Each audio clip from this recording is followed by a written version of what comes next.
Hi there, my name is Courtney Cox. You're here in Studio A with me and Perry Johnson, and we are two researchers working on a large multi-scale project titled The Sound of Victory.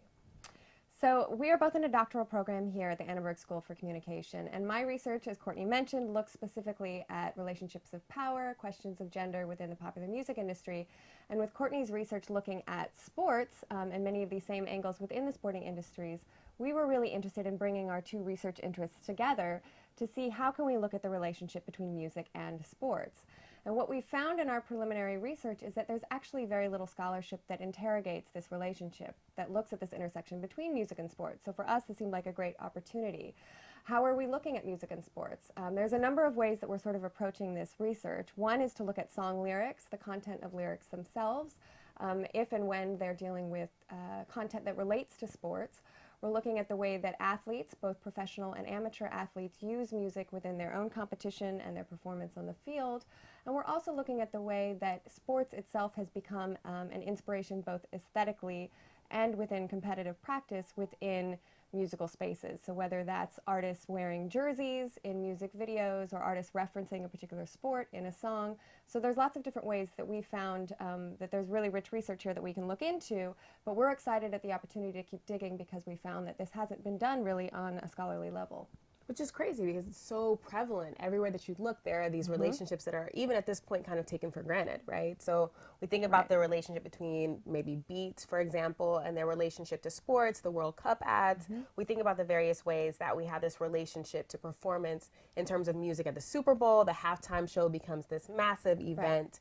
And so there's all these things that we experience and love and hate every day that have these intersections. And so it's really important as we're going through to kind of have this moment to think academically, professionally, personally about what this relationship means to us.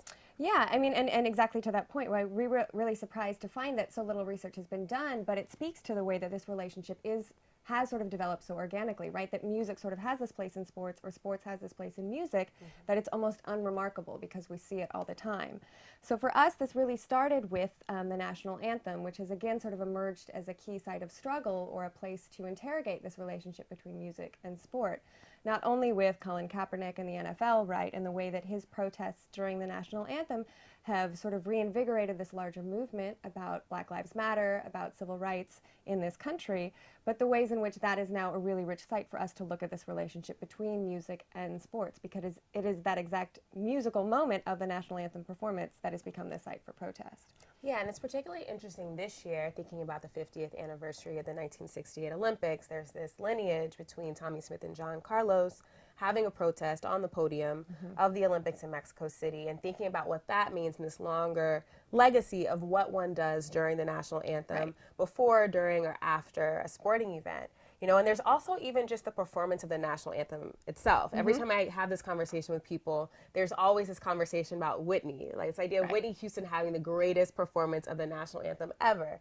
And so there's kind of this good, bad, ugly, the way that we judge this performance within this particular space. Yeah, and there are those capstone moments that really stand out to us throughout history, right? Whitney Houston is a great example. There's also, you referenced the 50th anniversary of 1968. So Jose Feliciano, who at the time was 23, was invited to perform at the Major League Baseball World Series in Detroit in 1968. And this was just 1 year after the race riots in Detroit had happened, and only a few days before the John Carlos Tommy Smith Olympic moment that you reference. And Jose Feliciano's moment is really interesting to interrogate because he was invited to perform a national anthem at this Detroit Tigers baseball game and didn't intend for it to be a site of protest or a site of struggle or for that song itself to be controversial. He just wanted to perform it in a way that felt authentic to him as a citizen of the United States, right? He was a New York native, but he changed the traditional version of the song. So rather than having it be this sort of faster, more traditional pace, he slowed it down. He brought in his Latin folk roots. He changed the phrasing, but became this site because of the tumultuous moment of the 1960s. That it became a real key site for struggle and was really controversial. So he was blackballed after that performance, and at the same time you have RCA Records releasing that performance of the national anthem as a single. So you have this interesting relationship between sort of public outcry and commodification of the song itself to be sold as a single. Yeah. And this, again, travels beyond 1968 to someone like Whitney, who also has the single, this rendition she has and thinking about what that means in terms of the Gulf War in the 90s, what it means in terms of this particular moment and what kind of nationalism is being invoked, right? So Whitney's kind of celebrated as this is the way the anthem is supposed to be sung, even as other people are kind of invoking various styles. Feliciano becomes one of the early adopters.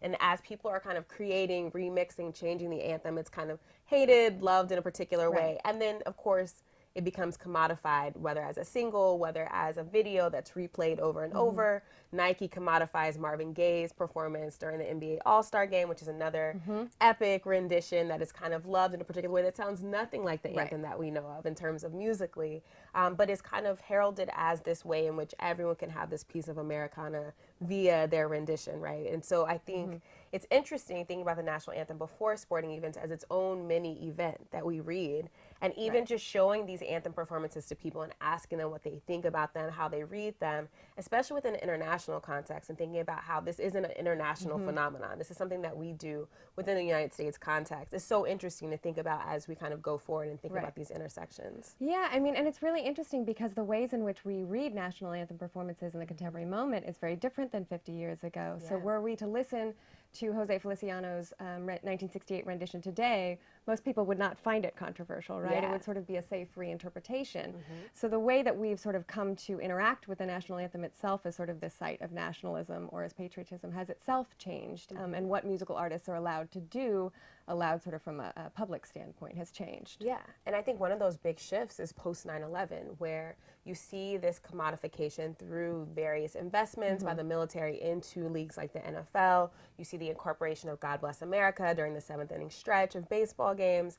There's this moment where music becomes this way, this means of getting at it, whether it's as a recruiting tool for the military, whether it's as this way of healing a nation, there's various ways in which music and sport kind of align themselves in this particular way that is different from other time periods. And also thinking about the ways in which it gets taken up by a place like Nike, right? So thinking about the various ways, even now with Nike and Colin Kaepernick, the various ways in which protests during an anthem can then be taken up by various corporate entities as well. Right, yeah. I mean, you can look at it from a business standpoint, right? Thinking about the way that those moments of protest sort of circulate within a capitalist context. And Nike is really smart to do that, right? On one hand, it's playing into this longer legacy and the role of athletes sort of as protest figures, right? You hear often, do politics belong in sporting spaces, or do protests belong in sporting spaces? But the national anthem serves as that key entry point to really look at it, especially when you're thinking about nationalism or belonging or citizenship in a particular space. And so we found in our research that it's not just about the national anthem, although that's sort of a hot topic right now, but there's lots of other ways that music and sport interact together. So one of the ways that we're looking at this also is Venice Beach, right? So Venice Beach is there's this mythology around Venice Beach as this sort of utopic space, this Southern California space, this destination for tourists, and a key site in popular media. So we have the Venice Beach Ball League, for example, where we have Nick Ansom, who is the founder of the Venice Beach Ball League, who starts out as a French DJ who sees White Men Can't Jump. It is then inspired to come to Venice Beach because of the way that media circulated. Yeah, and so with Nick, it's really interesting because he sees himself in Woody Harrelson's character, who is hustling people on the beach, playing basketball. And so thinking about the ways in which even Hollywood in this instance, right, and this mythology of Venice brings this kid over that loves basketball, loves music, and sees this way to incorporate them on a street ball court. So Venice Ball becomes this means and also bridges this gap globally of what Venice represents in terms of what basketball should be, what basketball sounds like.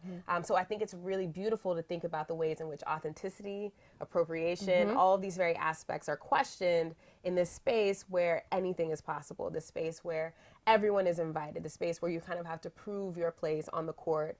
And the fact that this guy that is so distant from Southern California sees this, wants to be a part of it, and is now an integral player in the Venice basketball scene. I think Venice Ball is such a great example of music. They have DJs, they have a jazz band out there. There's all these various ways in which Venice Ball is really doing something interesting and now doing courts all over the world, painting them, bringing different events there, bringing music, bringing art into a sporting space. It's so interesting.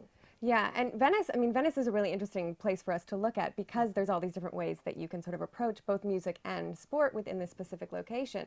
So basketball, obviously, white men can't jump. You have these sort of, these narratives around this space that have moved it globally, as you mentioned, beyond the space of Venice itself. And we also see that with roller skating, right? So they just reopened the first roller skating shop in Venice in a number of decades, but Venice is often also associated with roller skating as sort of the key site, key place of origin for this sport, both as sort of leisure, but also competitively, right, and choreography with Venice out on the beach. So for roller skating, it's really interesting because roller skating emerged, especially around the 1970s and 1980s, but then was sort of silenced when you got to the late 80s and 90s because there were new rules around sound censorship, right, and the ability to play music out loud in a public space. But if we look at it from a musical aspect, this also coincides with the emergence of gangster rap in Southern California, right, and different genres that emerge. So you see the way that sound censorship also ends up censoring bodies in particular ways around a sport like roller skating. Yeah, and so this reemergence, whether it's people being able to go to a skate shop, get some skates, skate down Venice Beach to Santa Monica, or even World on Wheels reopening this epic, historic roller rink here in LA, which Beyonce has gone to, so it's official now, obviously. It also symbolizes this move. I mean, I just remember being a kid and the roller skating rink just symbolized, you know, almost like, you know, you have your bike as this early form of freedom, but roller skating on Saturday mornings or Friday nights to me was just everything. And the music was so important. Whatever the DJ booth was very front and center. And whatever was played, and to date myself, like, it's mainly like a lot of NSYNC being played, a lot of Monica, a little Brandy. You know, it just symbolized such an important part of my childhood. And so music is so important to this very particular, it's a leisure activity, but it is sport related in this particular way. Yeah, and it's also about creating community in particular ways, right? So the way that roller skating or that basketball or the pickup game on the basketball courts, right? That it's about community and this collaboration within these spaces. So it's about sort of independence and athleticism, but it's also about community, about collaboration, and often through music. I mean, you talk about NSYNC. For me, it was NSYNC or the Spice Girls, and it was also this sort of communal adolescent girl choreographed moves on the dance floor that was about release, but also community at the same time. For sure. Well, if you'd like to know more about the Sound of Victory, we'll be posting on the Norman Lear Center's popular music blog. That's all from us here at Studio A. Thank you.